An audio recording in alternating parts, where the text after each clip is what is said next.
Hello guys, ഇന്ന് നമുക്ക് ഒരുപാട് വിഷമം തോന്നിയ ദിവസമായിരുന്നേ. കാരണം മൈലക്കോണത്ത് നമ്മളെ വീട് പണി നടന്നു. ഞാനും കുഞ്ഞും 2 മാസത്തോളം നമ്മുടെ ഷിംജണ്ണന്റെ കൂടെ ആയിരുന്നല്ലോ. അങ്ങനെ ഇന്ന് നമ്മൾ മുസാവരി വീട്ടിനോട് ബൈ പറയുകയാണ്. കാരണം നമ്മുടെ മൈലക്കോണത്തെ എല്ലാ പണികളും കഴിഞ്ഞിട്ടുണ്ടായിരുന്നു. അങ്ങനെ നാളെ നമുക്ക് അങ്ങോട്ട് കയറാനുള്ള ദിവസമായിരുന്നു. അങ്ങനെ നമ്മുടെ ഷിംജണ്ണന്റെ വീട്ടിലുണ്ടായിരുന്ന കട്ടിലും ഒരു പിക്കപ്പും വിളിച്ച് പിന്നെ നമ്മുടെ കട്ടിൽ വാങ്ങിച്ച ഷോപ്പിൽ നിന്നുള്ള ചേട്ടന്മാരും വന്നിട്ടുണ്ടായിരുന്നു. ഈ കട്ടിലൊക്കെ ഞാൻ കഴിഞ്ഞ വീഡിയോയിൽ പറഞ്ഞതുപോലെ ഉദയ ഫർണിച്ചറിൽ നിന്നാണ് വാങ്ങിച്ചത്. ആ ഫർണിച്ചർ ഷോപ്പിൽ നിൽക്കുന്ന ചേട്ടന്മാർ തന്നെയാണ് നമുക്ക് ഫർണിച്ചറൊക്കെ മൂവ് ചെയ്യാൻ വേണ്ടി വന്നത്. അങ്ങനെ ആ ചേട്ടന്മാർ തന്നെ പിക്കപ്പിലൊക്കെ വന്ന് നമ്മുടെ ഫർണിച്ചർ മൂവ് ചെയ്യാനൊക്കെ സഹായിച്ചിട്ടുണ്ടായിരുന്നു. അതുപോലെ കഴിഞ്ഞ വീഡിയോയിൽ ഞാൻ കാണിച്ച അലമാര, അതും അവര് രാത്രി കയറ്റിക്കൊണ്ടാണ് വന്നത്. അങ്ങനെ മുസാവരിയിൽ നിന്ന് സാധനങ്ങളൊക്കെ കയറ്റി അവർ നമ്മളെ പിറകെ വന്നിട്ടുണ്ടായിരുന്നേ മൈലക്കോണത്തെ. അങ്ങനെ നമ്മൾ മുകളിൽ നിന്നിട്ട് നമ്മളെ പുതിയ ടിവിയിൽ പ്രേമലു സിനിമ കാണുക. പ്രേമലു സിനിമയിൽ ഈ കാണിക്കുന്ന കട നമ്മുടെ ഷിംജി അണ്ണന്റെ ഹംദ ബേക്കറി. പ്രേമലു സിനിമയുടെ ആദ്യ ഭാഗമൊക്കെ നമ്മുടെ ഷിംജി അണ്ണന്റെ കടയിൽ വെച്ചാണ്. ഈ കാണുന്നത് നമ്മുടെ ഷിംജി അണ്ണന്റെ മകളായ ഹംദ കുട്ടിയാണ്. വിതുര,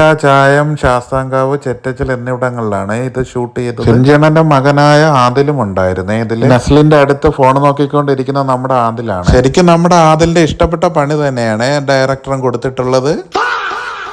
എൽദോ നിന്നെ സിനിമയിൽ എടുത്തടാ എന്ന് പറയുമ്പോൾ നമ്മുടെ ആദിലിനെ ഹംദായും സിനിമയിൽ എടുത്തിട്ടുണ്ടായിരുന്നേ. അങ്ങനെയെല്ലാം സെറ്റ് ചെയ്തതിനു ശേഷം നമ്മുടെ ഷിംജി എണ്ണ സ്ഥാനത്ത് ആദിലും ഹംദയെല്ലാം നമുക്ക് ടാറ്റയൊക്കെ പറഞ്ഞ് പോകുന്നു. നമുക്കിപ്പോ നിലവിൽ പെയിന്റിങ്ങും ടൈൽസിന്റെയും പണിയെല്ലാം കഴിഞ്ഞിട്ടുണ്ടായിരുന്നു. എന്റെയും കുഞ്ചുവിന്റെ ആഗ്രഹം ഇനി ഇവിടെ ഇന്റർലോക്ക് ഇടണമെന്നാണ്. അതിന്റെ കൂടെ തന്നെ ഗാർഡനും കൂടെ സെറ്റ് ചെയ്യണമെന്ന് ആഗ്രഹമുണ്ട് ഇൻഷാ അല്ലാ. പിന്നെ നമ്മുടെ മുകളിലത്തെ നിലയിൽ, അതായത് 3ാമത്തെ നിലയിൽ റൂഫ് ചെയ്യണമെന്നും കൂടെ ആഗ്രഹമുണ്ട്. അപ്പം ഇത്രയും പണിക്ക് നല്ല സമയം എടുക്കും. അതുകൊണ്ടാണ് നമ്മൾ ഇതിനു മുമ്പേ തന്നെ വീട്ടിലേക്ക് കയറാൻ തീരുമാനിച്ചത്. നമ്മുടെ 2ാമത്തെ നിലയിലെ പണിയെല്ലാം കഴിഞ്ഞിട്ടുണ്ട്. അതുകൊണ്ടാണ് നമ്മൾ പിന്നെ ഇവിടെ കയറാമെന്ന് വിചാരിച്ചത്. ബാക്കിയൊക്കെ പയ്യെ പയ്യെ ചെയ്യാമെന്ന് വിചാരിച്ചു. പിന്നെ ഈ താഴെ കാണുന്നത് ചെറിയൊരു കടയാണ്. കുഞ്ചുവിന്റെ ഉമ്മ പണ്ട് ഇവിടെ കട നടത്തിയിട്ടുണ്ടായിരുന്നു. അപ്പൊ ഉമ്മക്ക് ഈ കട ഒന്ന് റീസ്റ്റാർട്ട് ചെയ്യാനും താല്പര്യം ഉണ്ടെന്ന് പറഞ്ഞിട്ടുണ്ടായിരുന്നു. ആ കട തുറന്നിട്ടില്ലെങ്കിൽ നമ്മൾ അവിടെ കിച്ചൺ ചെയ്യാനുള്ള പരിപാടിയുണ്ട്. ഉമ്മ കട നടത്തിയിട്ടില്ലെങ്കിൽ നമ്മൾ ഒരു ഓപ്പൺ കിച്ചൺ പോലെ ചെയ്യാമെന്ന് വിചാരിച്ച് ഇരിക്കുകയാണ്. ഷിംജണ്ണ സ്ഥാനത്തെ ആദരവ് ഹംദയൊക്കെ നമുക്ക് ടാറ്റയൊക്കെ പറഞ്ഞ് അവര് തിരിച്ച് മുസാവരിയിലേക്ക് പോയിട്ടുണ്ടായിരുന്നു. അങ്ങനെ നമ്മൾ മുകളിൽ നിന്ന് കുറച്ച് വീഡിയോസ് ഒക്കെ എടുത്തിട്ടുണ്ടായിരുന്നു. അപ്പം ഈ കാണുന്നതാണ് നമുക്ക് നിലവിൽ മുകളിലത്തെ നിലയിൽ ചെയ്തിട്ടുള്ള കാര്യങ്ങൾ. പിന്നെ ഞാനും കുഞ്ഞ് കുറച്ചു നേരം മുകളിലിരുന്ന സിനിമയൊക്കെ കണ്ടായിരുന്നേ. അപ്പൊ വീഡിയോ ഇഷ്ടപ്പെട്ട